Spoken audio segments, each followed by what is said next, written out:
సిద్దిపేట జిల్లా గజ్వేల్ పట్టణ కేంద్రంలో శనివారం సిద్దిపేట జిల్లా కాంగ్రెస్ పార్టీ అధ్యక్షురాలు ఆంక్షారెడ్డి ఆధ్వర్యంలో విద్యార్థులతో కలిసి గజ్వేల్ ప్రధాన రోడ్డు మీద ర్యాలీ నిర్వహించారు. స్థానిక ఇందిరాపార్క్ చౌరస్తా వద్ద కాంగ్రెస్ శ్రేణులు విద్యార్థులు change education system save your future అని రాసి ఉన్న బ్యానర్ పై సిగ్నేచర్ చేశారు. ఈ సందర్భంగా డీసీసీ అధ్యక్షురాలు Anksha Reddy, AMC chairman Narender Reddy, vice chairman Sardar Khan, PCC రాష్ట్ర కార్యదర్శి నాయిని యాదగిరి మాట్లాడుతూ కాంగ్రెస్ పార్టీ ఆధ్వర్యంలోని అన్ని వర్గాల ప్రజలకు న్యాయం జరుగుతుందని కాంగ్రెస్ అగ్ర నాయకులు రాహుల్ గాంధీ పిలుపు మేరకు నిరసన ర్యాలీ నిర్వహించడం జరిగిందన్నారు. కేంద్రంలోని బీజేపీ ప్రభుత్వ హయాంలో దేశవ్యాప్తంగా విద్యా వ్యవస్థలో అవినీతి రాజ్యమేలుతోందని, ఇటీవల జరిగిన నీట్ పరీక్షల్లో పరీక్షా పేపర్లు లీక్ కావడం, కేంద్ర ప్రభుత్వ విద్యార్థుల జీవితాలతో ఆడుకుంటుందనే వెంటనే విద్యా వ్యవస్థలో మార్పు రావాలని కోరుకుంటూ గజ్వేల్లో నిరసన ర్యాలీకి భారీ స్పందన లభించింది. ఈ కార్యక్రమానికి సహకరించిన కాంగ్రెస్ నాయకులకు, కార్యకర్తలకు, విద్యా సంస్థల యాజమాన్యం, ఉపాధ్యాయులకు, విద్యార్థులకు కృతజ్ఞతలు తెలిపారు. ఈ కార్యక్రమంలో కాంగ్రెస్ పార్టీ కౌన్సిలర్లు, కాంగ్రెస్ పార్టీ గజ్వేల్ పట్టణ అధ్యక్షులు బంటేరు కొండాలరెడ్డి, కాంగ్రెస్ సీనియర్ నాయకులు మోహన్, మల్లేశం గౌడ్, నక్కా రాములు గౌడ్, సారికా శ్రీనివాస్ రెడ్డి, సమీర్, గుంటుకు శ్రీనివాస్, వివిధ గ్రామాల సర్పంచ్లు, కాంగ్రెస్ నాయకులు, కార్యకర్తలు పాల్గొన్నారు. అందరికీ నమస్కారం. ఈ రోజు గజ్వేల్లో మేము స్టూడెంట్స్ తో పాటు ఒక ర్యాలీ తీయడం జరిగింది.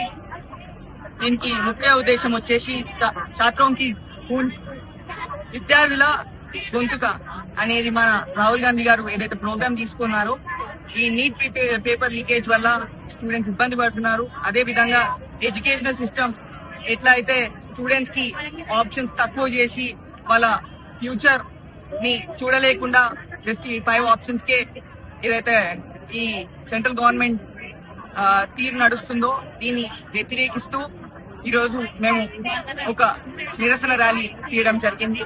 దీంట్లో మాకు అద్భుతమైన స్పందన మా స్టూడెంట్స్ నుంచి దొరికింది. ఎందుకంటే వాళ్ళు ఇప్పుడున్న ఎడ్యుకేషనల్ సిస్టమ్ వల్ల చాలా ప్రెషర్ కి లోనై చాలా ఇబ్బందులు పడుతున్నారు. ఇవి కాకుండా నేను ముందుకు వచ్చి వాళ్ళకి రేపు నుంచి ఏం ఇబ్బందులున్నా వారం ప్రతి కాలేజ్ తిరిగి వాళ్ళ కష్టాలు తెలుసుకొని అక్కడ ఉన్న ప్రిన్సిపల్ తోటే గానీ, సిబ్బందితోటే గానీ మాట్లాడి వాళ్ళకి ఆ కష్టాలు తీర్చే విధంగా ఈ రోజు నుంచి మా కాంగ్రెస్ పార్టీ పనిచేస్తుంది అని తెలియజేస్తుంది. జై హింద్, జై కాంగ్రెస్. ఈరోజు నేటి పౌరులే రేపటి మన భారతదేశ భవిష్యత్తు అని మనం అందరం అనుకుంటుంటే, ఆ పౌరులను ఎవరైతే కష్టపడి చదివి మేధో శక్తితో ముందుకు వెళ్తున్న విద్యార్థులను ఈరోజు డబ్బున్న వాళ్లకు పరీక్షా పేపర్ల లీకేజీతో ఆ పేపర్లను వాళ్ళ గంటగట్టి ఎవరైతే నిజంగా అర్హులో, ఎవరైతే కష్టపడి చదువుతున్నారో, ఎవరైతే రేపు రాబోయే రోజుల్లో నవభారత నిర్మాణానికి నాంది పలుకుతారో అటువంటి విద్యార్థుల భవిష్యత్తును నాశనం చేసే విధంగా ఈరోజు బీజేపీ ప్రభుత్వంలో 1 కాదు 2 కాదు దాదాపు 39 పరీక్షా పత్రాలు లీకేజ్ అయినా కూడా ఈ రోజు ఆ ప్రభుత్వానికి అకౌంటబిలిటీ లేదు. ఈ రోజు విద్యార్థుల పక్షాన మేము నిలదీస్తున్నాం ఏంటి అంటే, ఒక్కొక్కరి ఒక ఎగ్జామ్ కి ఒక విద్యార్థి చేసే కష్టం వెనుక ఆ విద్యార్థి యొక్క కష్టమే కాదు, ఆ విద్యార్థిని చదివిస్తున్న వారి కుటుంబమే కావచ్చు, వారి కుటుంబ పెద్దే కావచ్చు, వాళ్ళందరి కష్టం కూడా ఆ విద్యార్థుల చదువులో, విద్యార్థుల భవిష్యత్తులో ఉంది.